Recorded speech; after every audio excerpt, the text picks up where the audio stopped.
हिंदू धर्म, अब देखो हिंदू धर्म एक काफी ज्यादा प्राचीन धर्म है जिसमें काफी सारी चीजें थी, साइंटिफिक चीजें थी, जिसमें से जो साइंटिफिक चीजें थी उनको जो इन्वेडर्स थे जो भारत में आए थे वो उठा करके ले गए और उन्हें अपना नाम दे दिया और इंडिया के लोगों को कहा पिछड़ा हुआ और भारत को पिछड़ा हुआ देश घोषित कर दिया। और ऐसा ही नहीं है कि हिंदू धर्म से चीजों को ले ही गए हैं, हिंदू धर्म में कुछ चीजों को देकर भी गए हैं और वो कुछ चीजें हैं मिथ्स। अब देखो हिंदू धर्म में काफी सारी ऐसी चीजें हैं जो कि हिंदू धर्म को नीचा दिखाती हैं। अब बेसिकली ऐसी कोई भी चीज हिंदू धर्म में पहले नहीं थी बट ये बाद में आ गई है। कैसे आई समय के साथ में, ये काफी बड़ा रीजन है। अब ये मिथ हिंदू धर्म में कैसे आई, किसने डाली, क्यों डाली, इसके बारे में हम अगले वीडियो में बात करेंगे। बट आज हम इन मिथ्स को तोड़ने वाले हैं और ऐसे कुछ मिथ में सबसे पहले आती है सती प्रथा। अब देखो जो सती प्रथा है वो हिंदू धर्म में कभी थी नहीं बट ये हमारे इतिहास में आ गई है और इसका हमारे इतिहास में आने का भी एक काफी बड़ा रीजन है। आप सब इन्वेडर्स के बारे में जानते होंगे। इन्वेडर्स भारत में आते थे और यहाँ से खजाने को उठा करके ले जाते थे और ऐसा ही नहीं है कि वो यहाँ से सिर्फ खजाने को लूट कर ले जाते थे, वो यहाँ से जो वुमेन्स थे उनको भी उठा करके ले जाते थे। क्योंकि इंडिया की वुमेन्स शुरू से ही काफी सुंदर रही है। एआई ने अभी थोड़ा टाइम पहले सर्वे किया था जिसके बाद में उन्होंने टॉप 10 लिस्ट निकाली थी, तो जिसके बाद में उसने बताया कि इंडिया की जो वुमेन्स है वो मोस्ट ब्यूटीफुल वुमेन है पूरे वर्ल्ड में और मेंस जो है वो मोस्ट हैंडसम मैन है। और अरब की आप सब जानते हैं वहाँ पर रेगिस्तान है, धूप है, वहाँ पर ब्लैक वुमेन्स हैं, जिसकी वजह से आप समझ ही गए होंगे कि इंडिया की वुमेन्स को क्यों उठाकर ले जाया जाता है। वहाँ की ब्लैक होती है, यहाँ की काफी ज्यादा ब्यूटीफुल होती है, इसलिए ये लोग उठा करके ले जाते थे। तो इसी से बचने के लिए हिंदू लोगों ने एक रास्ता अपनाया सती प्रथा का। अब देखो जो सती प्रथा है वो हिंदू धर्म में 10th सेंचुरी के आसपास आई, जिस टाइम में इन्वेडर्स आने शुरू हो गए थे। बल्कि उससे पहले नहीं थी, क्योंकि जितने भी महाभारत में योद्धा मरे थे, जितने भी रामायण में मरे थे, उनकी जो वाइफ थे उनको जलाया नहीं गया था उनकी बॉडी के साथ में। एग्जाम्पल अभिमन्यु की वाइफ को कहीं भी जलाया नहीं गया, क्योंकि अगर उन्हें जला दिया जाता तो परीक्षित कैसे पैदा होता, क्योंकि जो परीक्षित है उसका वर्त जो अभिमन्यु उसकी मृत्यु के बाद में हुआ था। तो सती प्रथा हमारे हिंदू धर्म में नहीं थी, इतिहास में इन्वेडर्स की वजह से आई, ताकि जो इन्वेडर्स है उनसे जो वुमेन्स है उनको प्रोटेक्ट करा जा सके। क्योंकि हस्बैंड की डेथ के बाद में जो वाइफ है उसको प्रोटेक्ट करने वाला कोई भी नहीं रहता। अगर आप बोलेंगे कि जो हस्बैंड है उसके फादर या उसके ब्रदर, तो देखो उसके फादर पहले बूढ़े हो चुके हैं एंड उसके ब्रदर्स की भी शादी हो जाती है, वो अपनी वाइफ्स को प्रोटेक्ट करेंगे। एंड जो लड़की होती है उसके फादर भी बूढ़े हो चुके हैं एंड उसके जो ब्रदर है उसकी भी शादी हो जाती है, वो भी अपने बच्चों को प्रोटेक्ट करेगा। एंड खुद उस लड़की के जो बच्चे हैं वो खुद ही छोटे हैं, तो वो क्या ही उसे प्रोटेक्ट कर पाएंगे। सो ऑल ओवरऑल कोई भी ऐसा नहीं रहता जो कि वुमेन्स को प्रोटेक्ट करे, इसलिए जो सती प्रथा उसको अपनाया गया। क्योंकि इंडिया की जो वुमेन्स थी उनके लिए मान सम्मान इज्जत अपनी सबसे ऊपर होती है, अपनी जान से ही बढ़कर होती है। भले आजकल की जो वुमेन्स हैं, लड़कियां, वो इन सब चीजों को भूल चुकी है कि मान सम्मान क्या होता है, इज्जत कैसे होता है। बट एक मेरे को लाइन याद आती है, इसका ऑल ओवर मतलब ये है कि अगर तुम फीमेल हो, तुम्हें रानी बनकर रहना है तो जस्ट अपनी प्रोटेक्शन करो, अपनी इज्जत को बचाओ। ऐसा नहीं है कि तुम चेहरे से खूबसूरत हो गई और अंदर से वही सब चीजें कि 10-10 को लेकर के घूम रही हो, वो कहीं ना कहीं प्रोस्टिट्यूट कहलाते हैं। और ऐसा ही नहीं है कि जो मेल्स है उन्होंने सती प्रथा फीमेल्स पर थोपी थी, वो उन्होंने खुद ही अपनाई थी अपनी मर्जी से।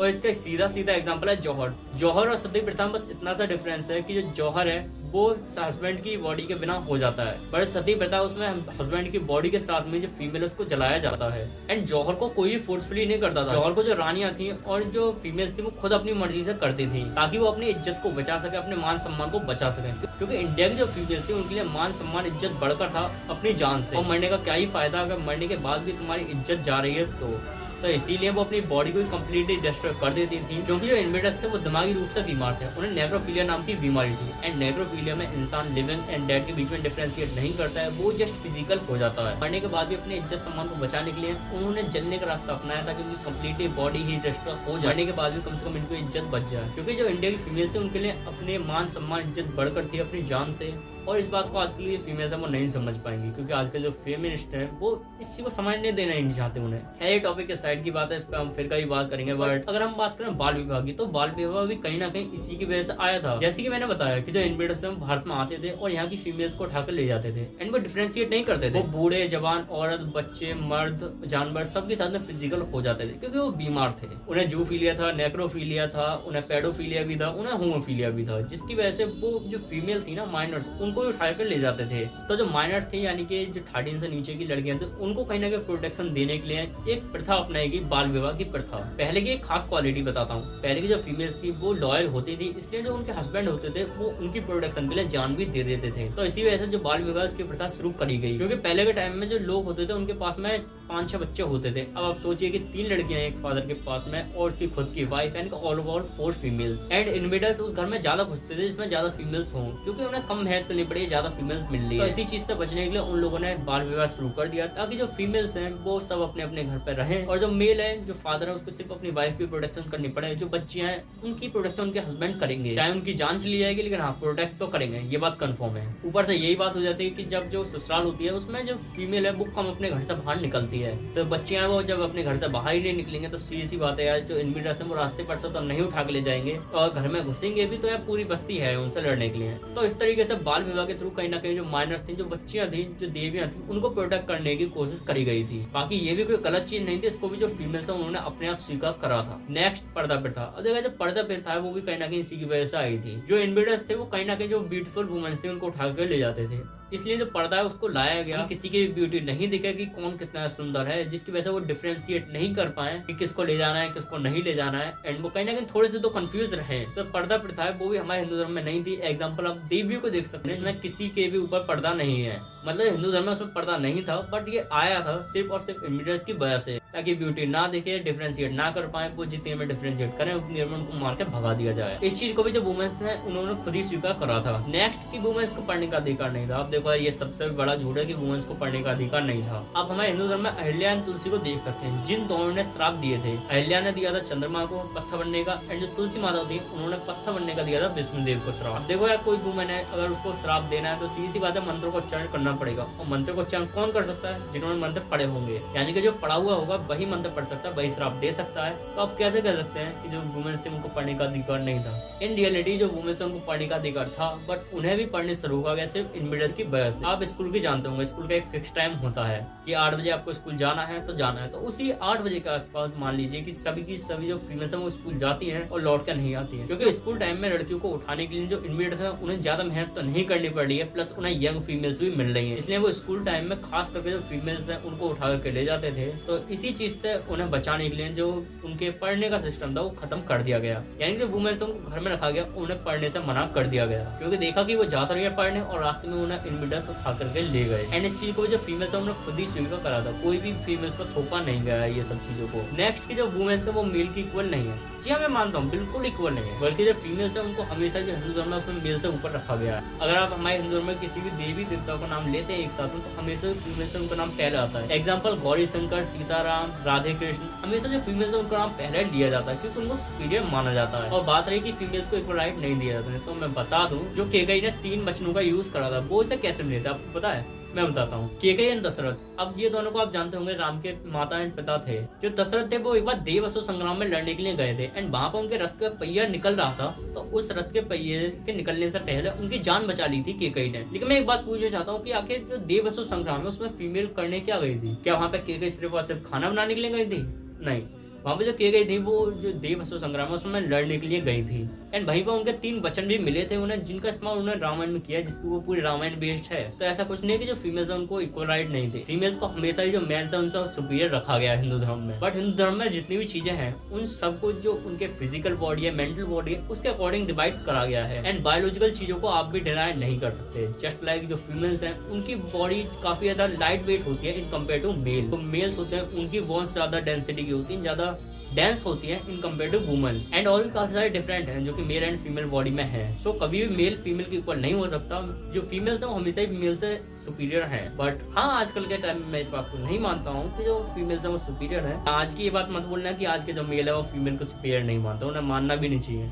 जो फीमेल्स है ना उन्होंने खुद ही अपनी इज्जत को गिरा रखा है ओनली फैंस जैसी चीजों की वजह से। मैं ऐसा नहीं कह रहा कि फीमेल्स को नीचे दिखाओ, बट आज की दुनिया में 90% लड़कियां सिर्फ और सिर्फ अपने ईगो में रहती हैं। आजकल की जो वुमेन्स हैं वो ईगो से भरी हुई हैं, सेल्फिश हैं और काफी ज्यादा अपने आप में ही रहती हैं, क्रूर हो चुकी हैं। बल्कि जो हमारी एंसेस्टर वुमेन थी काफी लॉयल थी, काफी ज्यादा काइंड थी और हर चीज को समझती थी। आजकल की 60 to 80% लड़कियां सिर्फ और सिर्फ गोल्ड डिगर, बाकी कुछ है 10% से अबव जो की सही है।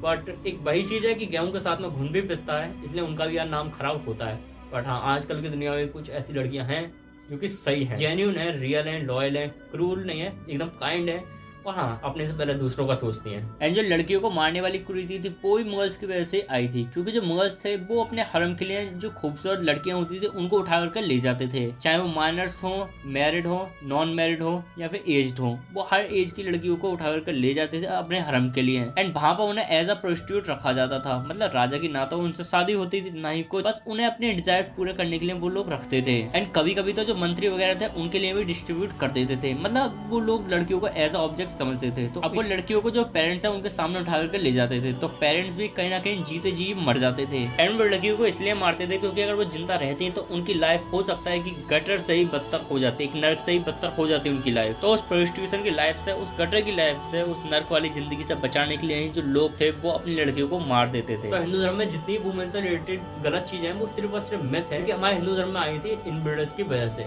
बाकी हिंदू धर्म में जो वुमेन को सुपीरियर माना जाता है, और मैं यही कहूंगा कि जो वुमेन को इक्वल तो समझिए इस टाइम में, लेकिन हाँ थोड़े संभल कर रहिए। लेकिन अगर हम बात करें एक सबसे बड़े मिथ की, तो ये लोग बोलते हैं कि जो मोहिनी थी उसका रेप किया था शिव जी ने। क्या लगता है आपको, जिन्होंने पूरे ब्रह्मांड को ज्ञान विज्ञान ध्यान दिया वो खुद ही इस मोह माया की दुनिया में फंस जाएंगे? बिल्कुल नहीं। दरअसल में जो महादेव हैं, जो शिव जी हैं, वो पूरी दुनिया से परे हैं। आप बोल रहे हैं ना कि जो मोहिनी थी वो काफी सुंदर थी, इसीलिए जो मोहिनी थी उससे अट्रैक्ट हो गए थे शिव जी, तो ये बिल्कुल भी झूठ है यार। जब एक बार कामदेव जो कि सेक्स हार्मोन्स को रिलीज कर दे, उन्होंने जो महादेव उन पर तीर चलाए थे सेक्स हार्मोन्स को रिलीज करने के लिए, तो उल्टा जो महादेव थे वो सेक्स हार्मोन्स के बस में ना करके सेक्स हार्मोन्स कंट्रोल करके उल्टे जो कामदेव थे उन्हीं को जला कर नष्ट कर दिया था। मतलब जो महादेव है वो अपने सेक्स हार्मोन्स के बस में नहीं आते, वो सेक्स हार्मोन्स को ही बस में करते रहते हैं। जो इस पूरे यूनिवर्स का सबसे बड़ा अवेकन है, इस माया की सारी रियलिटी को जानता है, वो आखिर कैसे इन सब चीजों में फंस सकता है? ये क्वेश्चन बहुत सिंपल है और इसका आंसर भी आप सब जानते होंगे कि जो मोहिनी है उसका रेप कभी शिव जी ने किया ही नहीं था। ये सिर्फ मिथ है कि हिंदू धर्म में आई है। एंड हाँ, अगर आप सेक्स कंसर्न को रेप मानते हैं तो पूरे वर्ल्ड में जितने भी लोग हैं उन सबको जेल में डलवाइए, देन हाँ मैं मान जाऊँ कि कंसर्न के बाद में सेक्स करना इलीगल है, इसलिए महादेव जी गलत है। ठीक है, कि ऐसा कभी हुआ ही नहीं है कि जो महादेव वो हार्मोन्स के बस में रहे हो, बल्कि महादेव ने हार्मोन्स को बस में करना सिखाया था। तो ये लोग बोलते हैं कि महादेव नशा करते थे, उन्होंने नशा किया था। तो जी हाँ, उन्होंने नशा किया, लेकिन पूरे ब्रह्मांड के सबसे घातक विष का हलाहल विष, जिस विष के सुगंध मात्र से, उसकी गर्मी से ही जो देवता और असुर थे वो मर रहे थे, जो कि हमसे ज्यादा अवेकन है, हमसे ज्यादा एक्टिव है, उनका डीएनए हमसे ज्यादा एक्टिव है, ऑल ओवर ऑल जो हमसे ज्यादा पावरफुल बीइंग है, वो जब उस विष से मर रहे थे, तो सोचिए जो हम तुम जैसे नॉर्मल ह्यूमन है वो उस विष का क्या ही सामना कर पाते। तो अगर वो विष पूरे ब्रह्मांड में फैल जाता तो पूरा ब्रह्मांड खत्म था, क्योंकि जिस विष के सुगंध मात्र से देवता और असुर मर रहे हैं जो कि हमसे ज्यादा पावरफुल है, तो हम तुम जैसे नॉर्मल ह्यूमन क्या ही बच पाते। तो सिर्फ हमें बचाने के लिए उन्होंने विष पिया था, और फिर भी आप कह रहे हैं कि वो नशा करते थे। तो जो कह लीजिए, लेकिन हाँ उन्होंने नशा किया था सिर्फ हमें तुम्हें बचाने के लिए। सोचिए एक सीरियल किलर आपके घर में घुस आता है और आपको मारने की पूरी कोशिश करता है, बट आपके जो फादर हैं वो आपको बचाने के लिए उसको मार देते हैं। तो सोचिए आपके फादर आपके लिए क्या होंगे, एक किलर या फिर एक फादर जिन्होंने अपने बच्चों को बचाने के लिए खुद किलर बन गए। डिसीजन आपके ऊपर है। बट यार जो महादेव है उन्होंने नशा किया था सिर्फ हमें तुम्हें बचाने के लिए, उस ब्रह्मांड को बचाने के लिए। देन महादेव से रिलेटेड एक और चीज जिसको काफी ज्यादा बोलते हैं कि शिवलिंग जो प्राइवेट पार्ट है, जो कि दरअसल में बिल्कुल झूठ है। शिवलिंग दरअसल में कुछ और नहीं है, इस ब्रह्मांड का प्रतीक है। अगर आप यूनिवर्स को देखेंगे, यूनिवर्स का जो फैलाव है उसको देखेंगे, तो आपको पता चलेगा कि जो यूनिवर्स का फैलाव है वो सेम टू सेम उसी शेप में हो रहा है जिस शेप में शिवलिंग है। तो जो शिवलिंग है वो कुछ और नहीं है बल्कि इस यूनिवर्स का फैलाव है। बाकी फिर भी आप बोलते हैं कि वो प्राइवेट पार्ट है, तो कोई नहीं, आप यही चीज मान लीजिए कि हाँ वो प्राइवेट पार्ट है। तो आप ये सोचिए कि हम कितने ज्यादा सभ्यत रह चुके हैं कि हमारे जो पास्ट है उसमें ये सारी की सारी चीजें थी, फिर भी हम इन पर सर्व नहीं करते थे। और हम जो नॉलेज आज स्प्रेड की जा रही है, इसको आज का बोला जाता है कि सेक्स नॉलेज को देना चाहिए बच्चों को, जो काफी इंपॉर्टेंट है, हम उस टाइम में उस नॉलेज को देते थे। तो आप सोचिए हमारी जो साइंस है, हमारी जो एजुकेशन है वो कितने आगे थी। देन ये लोग बोलते हैं कि जो हनुमान जी थे वो बंदर थे, ये भी एक झूठ है। जो हनुमान जी थे वो बंदर नहीं थे, वो एक ह्यूमन से सिमिलर स्पीसीज से थे। अगर आपने थ्योरी ऑफ इवोल्यूशन पढ़ी है तो आपको पता होगा ह्यूमन जो है वो बंदर से डायरेक्टली ह्यूमन नहीं बनेगा कि कल बंदर था आज ह्यूमन बन गया। उसके बीच में काफी सारी स्पीसीज थी जो कि आई और गई, लुप्त हो गई। एंड उन्हीं में से एक स्पीसीज है नेदरथैलियंस। एंड वो ऐसी स्पीसीज थी जिनका जो ब्रेन है वो ह्यूमन से थोड़ा सा बड़ा भी था, लेकिन वो थोड़े से ज्यादा सोचते थे, इसी की वजह से वो आज एक्सटिंक्ट हो चुके हैं। लेकिन हाँ वो ह्यूमन से सिमिलर थे, जो कि पढ़ भी सकते थे, ह्यूमन के जैसे सारे सारे काम भी कर सकते थे। बस ये है कि उनके शरीर पे थोड़े से बाल होते थे, जो कि हमारे हिंदू धर्म में बताया गया है कि जो बानर थे वो वन में रहने वाले नर थे, ना कि बंदर थे। तो ये बात को दिमाग से निकाल दीजिए कि जो हनुमान जी थे वो एक बंदर थे, बल्कि एक ह्यूमन से सिमिलर स्पीसीज यानी कि होमो हैबिलिस स्पीसीज सब थे, जो कि आजकल तो लुप्त हो गई है। बट हाँ वो एक टाइम में एग्जिस्ट करती थी। ये लोग बोलते हैं कि जब ब्रह्मदेव उन्होंने अपनी पुत्री से शादी किया, तो यार ये भी एक झूठ है। जो ब्रह्मदेव उन्होंने कृति बनाई थी, पुत्री नहीं बनाई थी। अगर आप एक रोबोट बनाते हैं तो वो आपका बेटा होगा या फिर आपकी एक क्रिएशन, आप खुद ही सोच सकते हैं। तो ऑल ओवरऑल ब्रह्मदेव ने जो कृति बनाई थी उससे भी शादी नहीं की थी। तो सरस्वती ब्रह्मदेव ने बनाई थी वो पूरे यूनिवर्स में स्प्रेड हो गई थी, नॉलेज की फॉर्म में, एक विजडम की फॉर्म में। बाकी जिन सरस्वती से ब्रह्मदेव उनकी शादी हुई है वो अर्थ पे रहती थी, एंड वो जो विष्णुदेव है उनसे रिलेटेड है। वही जाके यार बोलेंगे कि मेंशन है कि जो ब्रह्मदेव उन्होंने अपनी पुत्री से शादी की थी, उनके लिए डिजायर पैदा हुए थे। तो मैं बता दूं वहाँ पर जो ब्रह्मदेव उन्होंने खुद ही अपने आप को खत्म कर लिया था, क्योंकि उनके जो पुत्र थे मारीच, उन्होंने उन्हें क्रिटिसाइज करा था कि तुम ऐसा कैसे सोच सकते हो। अगर आपके माइंड में ये सब चीजें आ गई हैं जो कि इतने सुपीरियर बीइंग हो तब भी, तो सोचिए जो नॉर्मल ह्यूमन है वो क्या करेंगे। इसी बात को सुनने के बाद में ब्रह्मदेव उन्होंने अपने आप को खत्म कर लिया था, जो कि इस चीज को डिनोट करता है कि आप कितने भी बड़े बीइंग क्यों ना हो जाएं, लेकिन अगर आपके माइंड में डिजायर्स हैं, अगर आप अपने डिजायर्स पे कंट्रोल नहीं पाते हो, डिजायर्स के कंट्रोल में रहते हो, तो आपको जीने का कोई अधिकार नहीं है। और स्पेशली कुछ ऐसे केसेस में जो कि ह्यूमैनिटी को शर्मसा करें, आपको जीने का बिल्कुल अधिकार नहीं है। यानी लोग बोलते हैं कि जो दुर्गा माता थी उन्होंने 9 दिन फाइट की थी, लेकिन 9 रातों कैसे फाइट की थी? रात में कौन सी फाइट होती है? तो ये लोग बिल्कुल मूर्ख है। तो देखो यार, जो 9 रात्रि है वो रातों में पूजा होती है, इसलिए उनको 9 रात्रि बोला जाता है। और बाकी फाइट दिन और रात चली थी कंटिन्यूअस। बात यह है कि डे में तो जो देवी देवता उनकी पावर रहती है, बट नाइट के टाइम में जो इविल फोर्स होती है वो थोड़ी सी बढ़ जाती है। तो इविल फोर्स को काउंटर करने के लिए जो लोग हैं उन्होंने रात में पूजा की थी, ताकि जो दुर्गा माता है उनकी पावर बढ़ सके। इसलिए पूजा ज्यादातर रात में होती है नवरात्रि में। जो डिफरेंट फॉर्म्स हैं वो दरअसल में कुछ और नहीं बल्कि फीमेल को दर्शाते हैं, उनकी लाइफ साइकिल को। और बात रही 9 डेज तक कंटिन्यूअस फाइट की, तो मैं बता दूं 9 डेज तक उन्होंने डिफरेंट फॉर्म्स के साथ फाइट की थी। सबसे पहले शैलपुत्री जो कि 1 से 14 एज तक होती है, यानी कि डॉटर वाली एज। देन 14 से 21 जो कि स्टडी एज होती है, यानी कि ब्रह्मचारिणी। देन वाइफ वाली एज यानी कि चंद्रघंटा। देन प्रेगनेंसी एज यानी कि कुष्मांडा। देन स्कंद माता जो कि एकदम मध्यम वाली एज होती है। देन कात्यायनी, जिस फॉर्म में खास करके जो दुर्गा माता है उनको दिखाया जाता है। एंड इसी फॉर्म के साथ में जो दुर्गा माता है उन्होंने रियल फाइट शुरू करी थी, एंड जो असुर था उसको हराना शुरू करा था। देन कालरात्रि यानी काली माता, जिस एज में वो रिप्रेजेंट करते हैं कि वो अपने बच्चों को बचाने के लिए किसी हद तक भी जाने के लिए तैयार है। एंड ये चीज को भी शो करती है कि जो फीमेल है वो अपने बच्चे होने के बाद भी जो अपनी लाइफ है उसको कंटिन्यू रख सकती है, अपने वर्क को कर सकती हैं। देन महागौरी जो कि एक एज होती है, ओल्ड एज, जिसमें जो वुमेन्स हैं वो काफी ज्यादा फेयर हो जाती हैं, काफी ज्यादा मतलब पावरफुल हो जाती हैं, लेकिन मेंटली। देन सिद्धिदात्री, इसमें जो वुमेन्स है वो ओल्ड हो जाते हैं, काफी ज्यादा एज हो जाती हैं, एंड काइंड ऑफ उनके पास में जीने का कोई मोटिव नहीं बचता। एक टाइप से वो सन्यासी टाइप के हो जाते हैं। पहले के टाइम में सन्यास का भी एक इम्पोर्टेंट रोल था, एंड इस चीज को रिप्रेजेंट करते हैं कि उनकी जिंदगी का जो मकसद था उसको उन्होंने सिद्ध कर लिया है। एंड हाँ, इस टाइम पे एज आ चुकी है कि उन्हें नया शरीर धारण करना चाहिए। जैसे कि हमारे यहाँ पर कहा ही जाता है कि आत्मा जो है वो शरीर बदलती है, जैसे हम तुम कपड़े बदलते हैं। बाकी ये तो सिर्फ इंसान के दिमाग की गंदगी है कि 9 रातों तक कैसे फाइट की थी ये वो, क्योंकि डे एंड नाइट फाइट चलती है। फाइट का कोई नियम नहीं होता कि सामने वाला तुम पर कब अटैक कर दे। ये लोग बोलते हैं कि सीता माता है उन्होंने जब शादी की थी तो उनकी एज 6 ईयर थी, जो कि एक बिल्कुल झूठ है। जैसे कि मैंने बता दिया कि जो 14 एज तक होती है शैलपुत्री की एज, यानी कि एक पुत्री की, डॉटर की एज, वहाँ पर शादी नहीं होती है। 14 से 21 तक ब्रह्मचारिणी एज होती है, इसमें स्टडी करते हैं, शादी वगैरह से कोई मतलब नहीं होता। एंड 21 के बाद में शादी होती है। तो 6 साल में शादी कैसे हुई?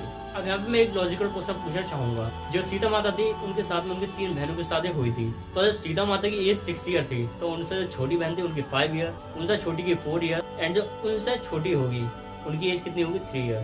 तो अगर कोई 3 साल की बच्ची है वो हवन कुंड में आहुति कैसे दे सकती है? एंड शादी में जब भी आहुति पड़ती है तो वहां पर कोई और हाथ नहीं लगा सकता। तो सीधी सी बात है, ये सिर्फ झूठ है कि सीता माता की एज 6 ईयर थी, क्योंकि अगर उनकी 6 ईयर थी तो उनसे सबसे छोटी जो बहन थी उनकी एज 3 ईयर होगी, जो कि इम्पॉसिबल है कि 3 साल का कोई बच्चा प्रॉपर्ली शादी में आहुति डाल दे एंड प्रॉपर्ली सारे के सारे काम कर दे जो कि शादी में होते हैं। तो ये सिर्फ मिथ है कि जो सीता माता है उनकी एज 6 ईयर थी जब उन्होंने शादी की थी, बल्कि उनकी शादी 21 के प्लस हुई थी, ये कंफर्म है। नए लोग बोलते हैं कि देवता थे वो अल्कोहल पीते थे, क्योंकि पानी और दूध नहीं था। तो मेरा क्वेश्चन है कि अगर आप कोई फ्रूट जूस पीते हैं, अगर आप कोल्ड ड्रिंक पीते हैं, पेप्सी पीते हैं, तो क्या वही क्या अल्कोहल है? सीधा सा आंसर है। तो ऐसे ही वो भी दरअसल में कुछ और नहीं था, वो भी एक फ्रूट जूस था, इसमें स्पेशल केमिकल्स को मिलाया जाता था, उससे और भी ज्यादा पावरफुल और भी टेस्टी बनाया जाता था। बाकी सोमरस अल्कोहल तो नहीं था, क्योंकि सोमरस जब पीते थे देवता तब इनको असुर चढ़ाई कर देते थे, एंड उसके बाद में वो असुरों के साथ में फाइट करते थे, उससे जीतते भी थे, जो कि इम्पॉसिबल है अगर कोई इंसान अल्कोहल को पीता है तो।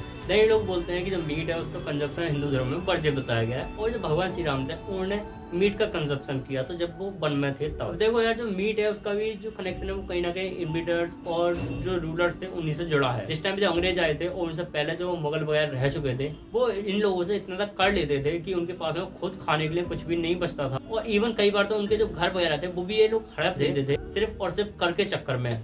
क्योंकि किसी बार वर्षा होती थी, किसी साल नहीं होती थी, इन्हें हर साल कर चाहिए होता था, क्योंकि हर साल जनरेट नहीं हो पाता है, बारिश की वजह से फसल खराब हुई, कहाँ से देंगे वो। तो जब उनके पास में कुछ भी नहीं बचता था तो सी बात है, जो मुस्लिम थे वो तो यार अपना काम चला लेते थे मीट को खा करके। बात हिंदुओं की पड़ती थी क्योंकि वो मीट नहीं खाते थे तो उनकी जान चली जाती थी भूख से। एंड अकाल तो उस टाइम में नॉर्मल थे, क्योंकि आज के जैसे उस टाइम में इरिगेशन सिस्टम नहीं थे। बारिश हुई तो ठीक है, नहीं हुई तो अकाल। तो कुछ एरिया ऐसे थे जहाँ पर वर्षा कम होती थी, उन्हीं एरियाज में जो लोग थे उन्होंने मीट का कंजप्शन शुरू करा था ताकि अपनी जान बचा सके। अब देखा, सीधी बात है, मरता क्या नहीं करता, उन्हें अपनी जान बचाने के लिए मीट को खाना सही समझा। लेकिन सिर्फ उसी टाइम तक जब तक वर्षा नहीं होती। वर्षा होती थी तब वो फिर से बैच हो जाते थे, वर्षा नहीं होती थी तो वो नॉनवेज खाते थे। बट हाँ, हल्के हल्के ये इवॉल्व हुआ, लोगों ने इसके जो मेन मोटिव था, क्यों ये शुरू हुआ था, उसको भूल गए। एंड आज लोग इस चीज को सिर्फ और सिर्फ अपने टेस्ट की वजह से खाते हैं, जो कि काफी ज्यादा गलत है। एंड इसके साइंटिफिकली भी काफी ज्यादा साइड इफेक्ट देखने को मिलते हैं, जिसको आप सर्च करके देख सकते हैं। बट हाँ, मेनली इसी का ये साइड इफेक्ट है कि तुम्हारे अंदर कोई भी बैक्टीरिया, प्लाज्मोडियम वगैरह जा सकता है, जो कि तुम्हारी पूरी बॉडी को डिस्ट्रॉय कर सकता है, और कोई भी जो बैक्टीरिया वायरस है वो तुम्हारे अंदर जाकर के डिसीज फैला सकता है। देन सूद्रास। अब देखो यार, सूद्रास के बारे में काफी सारी चीजें हैं कि सूद्रास को पढ़ने नहीं दिया जाता था, सूद्रास को इक्वल नहीं समझा जाता था, उन्हें अनटचेबल समझा जाता था, जो कि एकदम झूठ है। अब देखो यार, सूद्रास हमारे वर्ण व्यवस्था में कुछ और नहीं थे बल्कि इंजीनियर्स थे। जो ब्राह्मण होते थे वो टीचर, साइंटिस्ट, फिलोसफर होते थे। जो क्षत्रिय होते थे वो वॉरियर फाइटर्स होते थे एंड किंग्स होते थे। देन जो वैश्य होते थे वो बिजनेसमैन होते थे। देन शूद्रास होते थे वो इंजीनियर्स होते थे, जो कि इंजीनियरिंग करते थे। अगर कोई पोर्टर है जो कि मिट्टी के बर्तन बनाता है, तो वो बर्तन बनाने का काम करता है। बर्तन बनाने का काम किसका है? एक इंजीनियर का। अगर कोई इंसान घर बना रहा है तो कौन हुआ? Civil engineer. सीधी बात है। तो जो शूद्रास थे वो कुछ और नहीं बल्कि इंजीनियर्स थे। एंड जो ब्रिटिशर आए थे उन्होंने इसी चीज को देखा था कि इनके अंदर यूनिटी इसीलिए है क्योंकि शूद्रास इंजीनियरिंग के सारे काम को फुलफिल कर रहे हैं। इसको तोड़ने के लिए लोग कास्ट सिस्टम को लेकर आए। कास्ट सिस्टम लाने के बाद में जो ब्राह्मण थे उनको सुपीरियर बताया गया एंड ये चीज कही गई कि जो ब्राह्मण है वो तुम पर रूल करते हैं। एंड जो शूद्रास है उनको हल्के हल्के इन लोगों ने अनटचेबल घोषित कर दिया। एंड ब्रह्मदेव का जो ब्रेन है वो ब्राह्मण है, हाथ जो वो क्षत्रिय है, पेट जो वैश्य है, पैर जो है वो शूद्र है। इसका भी एक इम्पोर्टेंट रोल है सोसाइटी को चलाने के लिए। इंसान को चलने के लिए सबसे ज्यादा जरूरत किसकी होती है? पैरों की। पैर नहीं होगा इंसान चल नहीं पाएगा। तो सोसाइटी को चलाने का काम किसका है? शूद्रास का। क्योंकि इंजीनियर जब तक कुछ काम नहीं करेगा, सोचिए जब तक पोर्टर ने बर्तन नहीं बनाए, सब लोग खाना किसमें खाएंगे? किसी में भी नहीं। इसलिए शूद्रास को पैरों का रिप्रेजेंटेशन कहा गया कि वो सोसाइटी को चला दे, चलने में मदद करते थे। पेट वैसे यानी कि क्योंकि वो पेट भरते थे सबके, क्योंकि बिजनेस में नहीं पेट भरता, सीधी बात है। क्षत्रिय हाथ, क्योंकि हाथ ही हमेशा रक्षा करते हैं। अगर आपको चाटा मारेगा तो आप पांव से चाटा नहीं मारेंगे, आप उसको हाथ से चाटा मारेंगे। इसलिए रक्षा करने वाले हमेशा हाथ ही होते हैं। यानी कि क्षत्रिय हो गए हाथ। आप कोई भी चीज रीड कर रहे हैं तो आप हाथ से कर रहे हैं, पेट से या पाँव से? सीधी बात है, ब्रेन से। इसीलिए पढ़ने का काम था वो ब्राह्मणों को था, इसलिए ब्राह्मणों को ब्रेन कहा गया। बाकी ये चार्ट सिर्फ और सिर्फ हमारी सोसाइटी का रिप्रेजेंटेशन है। बाकी ये नहीं है कि शूद्र को नीचे दिखाया गया, ब्राह्मणों को ऊपर दिखाया गया, ऐसा कुछ भी नहीं है। इवन जो परशुराम थे उन्होंने तो ये भी कहा था कि जन्म से कोई भी पैदा होता है बच्चा, वो सिर्फ और सिर्फ शूद्र होता है, वो अपने कर्म से ब्राह्मण, क्षत्रिय, वैश्य बनता है। इवन जो परशुराम थे उन्होंने तो खुद अपना वर्ण चेंज करा था। सबसे पहले एक ब्राह्मण थे लेकिन उसके बाद वो क्षत्रिय बने थे। तो इस जाति पाति ऊंच नीच से बाहर निकली है, क्योंकि अगर अपनी सोसाइटी को बचाना है, अपनी सभ्यता को बचाना है, तो इन सब चीजों से बाहर निकलना होगा और एक होकर के सामने आना पड़ेगा। देन मेंस्ट्रुएशन, इसके बारे में काफी सारे मिथ हैं जो कि हिंदू धर्म में फैलाए जाते हैं। बट मेन ये है कि जो वुमेन्स थे उनको मंदिर में जाने का अधिकार नहीं था। अब देखो यार, इसका एक लॉजिकल रीजन है। जितने मंदिर होते थे वो गांव से बाहर होते थे एंड वहां पर कोई वुमेन जा रही है एंड कोई भी ब्लड की ड्रॉप गिरी तो सीधी बात है, जो बुल्फ वगैरह थे, जो जंगली जानवर थे, जो कि 14 किलोमीटर दूर से सूंघ सकते हैं, वो आकर के उन्हें मार देते थे। एंड यहाँ पे एक नहीं बल्कि काफी सारी जान जाती थी। तो यहाँ पे ऑल ओवर 2 जान चली गई। पहली जो वुमेन साथ में आई है, दूसरी उसकी खुद की। तो इन्हीं सब चीजों से बचने के लिए वुमेन से उनको मंदिर में जाने का अधिकार नहीं था। बात रही थी घर में इधर उधर नहीं घूमने दिया जाता, कमरे में बंद कर दिया जाता है, तो इसका भी एक लॉजिकल रीजन है। तो क्या है, घर में मेल एंड फीमेल दोनों ही रहते हैं, तो अगर भाई देखेगा, फादर देखेंगे तो काफी ज्यादा ऑकवर्ड लगेगा। इसलिए उनको एक अलग रूम में कह दिया जाता है रहने के लिए। साथ में ये भी कहा जाता है कि मेडिटेशन करो ताकि रिलीफ मिले, क्योंकि इस टाइम में मेडिटेशन सबसे ज्यादा कारगर साबित होता है एंड सबसे ज्यादा इस टाइम में मेडिटेशन में फायदा होता है।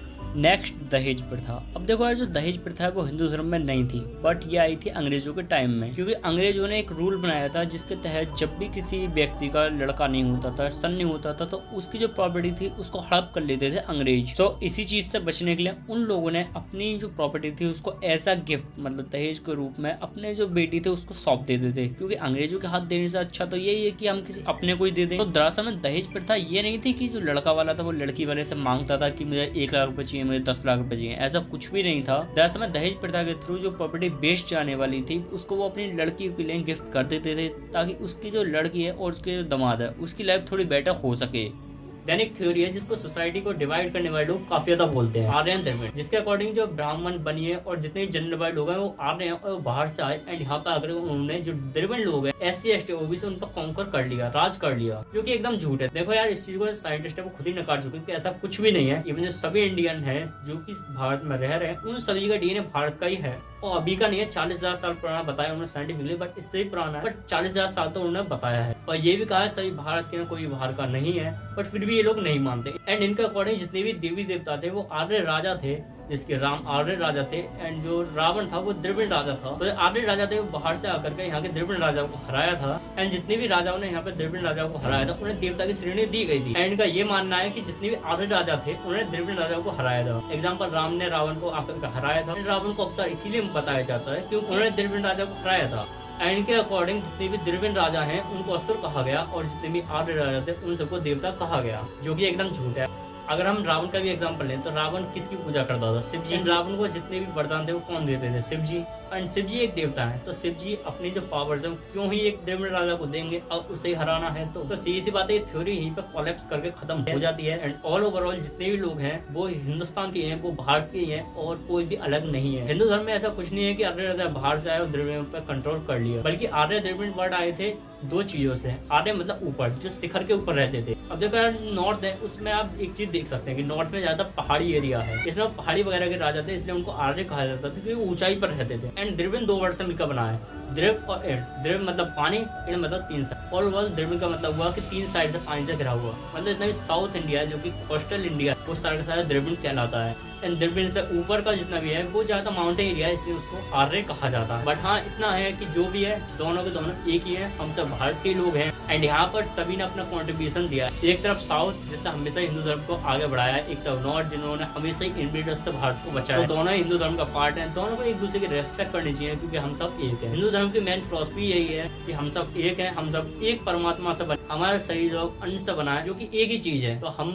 डिफ्रेंशिएट क्यों करें? तो सीधी बात है, जब हमारा शरीर एक ही चीज से बना है, उनसे हम एक ही परमात्मा का पार्ट है, तो हमें डिफ्रेंशिएट नहीं करना चाहिए। हमें अपने हिंदू धर्म को बचाने के लिए एक साथ में आना चाहिए इस टाइम। कई लोग बोलते हैं कि जो रेप है वो हिंदू धर्म से आया है, जो कि एकदम झूठ है। हिंदू धर्म में कभी रेप होता ही नहीं। इवन 10th सेंचुरी से पहले ये सब चीजें नहीं थी। 10th सेंचुरी में जिस टाइम पे इन्वेडर्स आए थे उसके साथ में ये सारी चीजें आई। बाकी उससे पहले जितनी भी चीजें थी वो सारी झूठ है। सरस्वती माता की मैंने बता दी वो झूठ है, शिव जी की भी बता दी कि शिव जी का भी झूठ है, और जितनी भी चीजें थी वो सारी झूठ थी कि रेप हिंदू धर्म में होता है। देखो यार, रेप कोई ऐसी चीज नहीं है जो हिंदू धर्म में होता है, ये हर एक रिलीजन में होता है, हर एक वर्ल्ड के पार्ट में होता है। ऐसा कोई भी कंट्री नहीं है जिसमें रेप ना होता हो। बट इसको स्पेसिफिकली हिंदू धर्म में बोला जाए तो यार ये चीज गलत। हर एक धर्म में भी रेप का मेंशन है, एंड हिंदू धर्म में कभी भी रेप था ही नहीं है। 10th सेंचुरी के बाद में जितने इन्वेडर्स आए थे उन्होंने हिंदू धर्म में जो मिलावट करके बाद में रेप जैसे कॉन्सेप्ट हिंदू धर्म में मिक्स हुए। बाकी 10th सेंचुरी से पहले कभी भी हिंदू धर्म में रेप जैसी चीज नहीं थी। हिंदू धर्म एकदम प्योर साइंटिफिक था। इवन यहाँ के जो लोग थे वो इन सब चीजों से काफी ऊपर उठ चुके थे। यहाँ के लोगों को फिजिकल नीड्स की जरूरत नहीं थी, वो जस्ट यहाँ के लोग फिजिकल होते थे सिर्फ पॉपुलेशन को बढ़ाने के लिए। बाकी ऐसा नहीं है कि यहाँ के लोग हार्मोन्स के कंट्रोल में रहते थे, ये है वो है, ऐसा कुछ भी नहीं है। हिंदू धर्म में रेप जैसा कॉन्सेप्ट नहीं था। आप खुद ही सोचिए यहाँ के लोग क्या ही रेप करेंगे जो कि फिजिकल होते हैं सिर्फ अपनी पॉपुलेशन को बढ़ाने के लिए। बाकी फिजिकल डिजायर्स को यहाँ के लोग ज्यादा मानने नहीं देते, वो अपने जो स्पिरिचुअल डिजायर्स हैं उनको पूरा करते हैं, यानी कि भगवान को पाना। तो आप सोचिए कि यहाँ के लोग क्या ही ऐसी चीजों को करेंगे। तो सीधी बात है, रेप जैसा कॉन्सेप्ट कभी हिंदू धर्म में था नहीं, सिर्फ डाला गया इन्वेडर्स के थ्रू जो कि हमारी हिस्ट्री में आए थे, जिसके बारे में हम नेक्स्ट वीडियो में बात करेंगे।